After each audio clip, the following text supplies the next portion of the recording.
Without wasting the time, let's get into the application developed using Telegram application.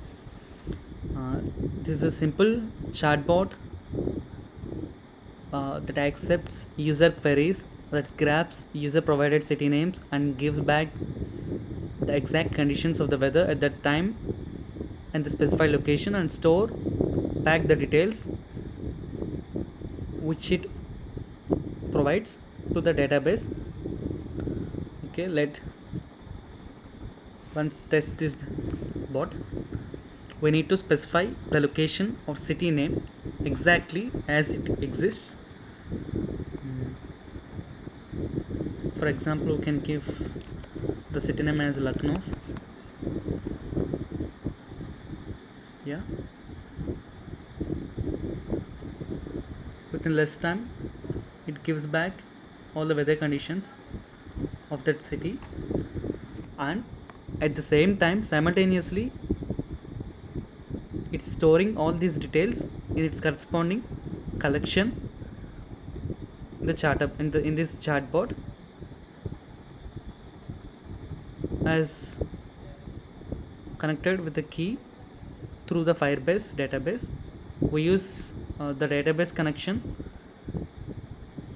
which is Firestore database that's provided by Google. These are the cities we searched for, and these are the weather conditions.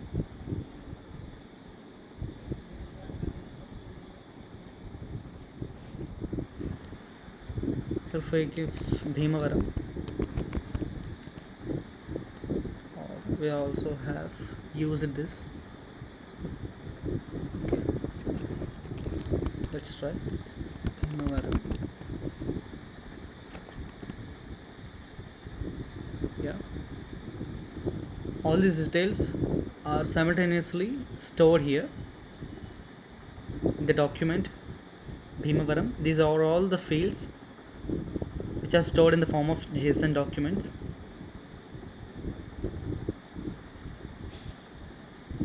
This is a format that depends upon the NoSQL processing. This is the essential code that's needed to be executed for the functionality of the chatbot.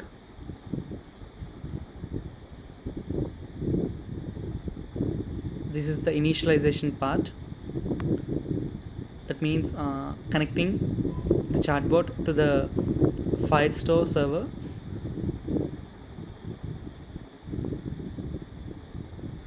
For importing the Firebase admin, which allows us to interact with the Firebase services in between the Node.js application and the database. This line is for importing or connecting the configuration file,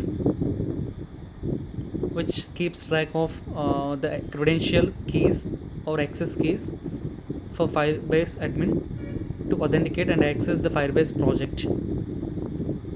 This is available in this project overview, the settings.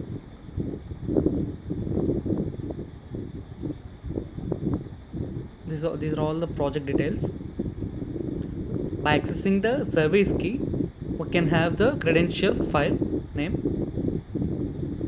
Next, these are all the code lines for integrating the chatbot. A token has to be specified here. This acts as an access key or a service key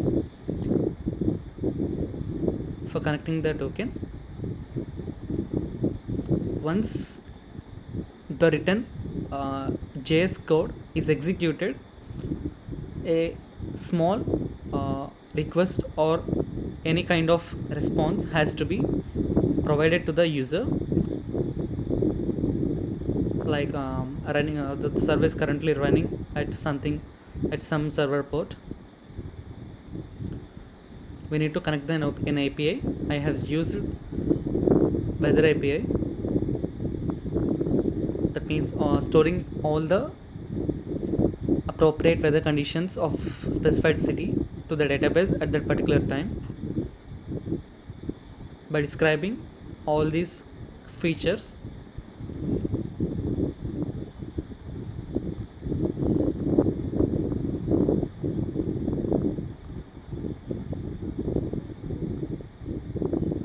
Next to this code,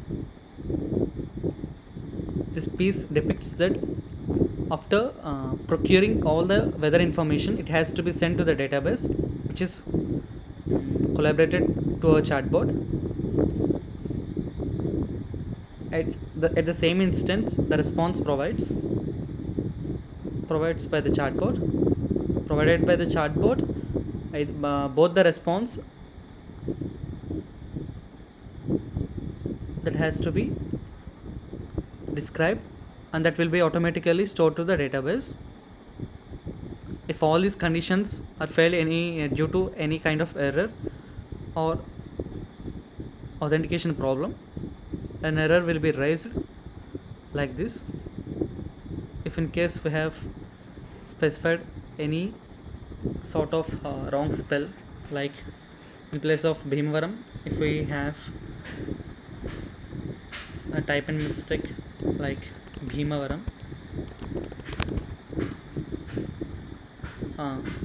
it will made a error.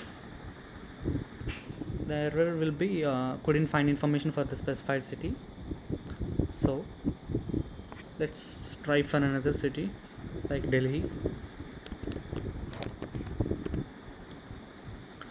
After specifying the city, it will retrieve all the weather condition details. Simultaneously, the database will be stored with, where is it? Okay, files to database. The database will be stored with the details of the weather conditions present in Delhi. Okay, like this. Thank you for watching this project video.